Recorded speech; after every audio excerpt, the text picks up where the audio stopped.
প্রতিদিনের মতো ঈদের দিন সকালে ফজরের নামাজ শেষে সরাসরি চলে আসলাম খামারে। প্রথমেই খামারের ফার্মি মুরগির পানির পাত্র, দেশি মুরগির পানির পাত্র, ঘুঘু পাখির পানির পাত্র সহ কোয়েল পাখি এবং কিং কোয়েল পাখির পানির পাত্রগুলো নিয়ে আসলাম। পাত্রগুলো পরিষ্কার করে বিশুদ্ধ খাবার পানি এদের জন্য রেডি করে রাখলাম। প্রথমে ফার্মি মুরগিগুলোকে খাবার পানির সাথে ওদের খাবারটা দিয়ে দিলাম। আমার ফার্মি মুরগিগুলোকে ভুট্টা ভাঙ্গা আর গমের সাথে সাথে অল্প পরিমাণ ফিড ব্যবহার করে থাকি। এরপর দেশি মুরগির পানি সহ খাবারটি দিয়ে দিলাম। দেশি মুরগির খাবার হিসেবে ভুট্টা ভাঙ্গা গমের সাথে অল্প পরিমাণ ফিড ব্যবহার করে থাকি। এতে করে এদের রেজাল্ট ভালো পাওয়া যায় এবং এদের খাদ্য খরচ সীমিত থাকে।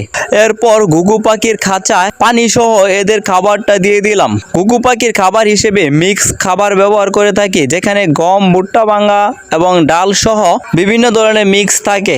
এরপর কোয়েল পাখির পানি সহ এদের খাবারটি দিয়ে দিলাম। এবার কিং কোয়েল পাখির পানি এবং খাবার দেওয়ার পালা। কিং কোয়েল পাখির খাবার হিসেবে আমি ব্রয়লারের গ্লোয়ার ফিডটি ব্যবহার করে থাকি। এর সাথে আমার একটি প্যারালাইজড দেশি মুরগির বাচ্চা রয়েছে, তাকে খাবার দিয়ে আমার ঈদের দিনে সকালবেলার কাজটি শেষ করলাম। তার সাথে সবাইকে জানাই ঈদের শুভেচ্ছা, ঈদ মুবারক।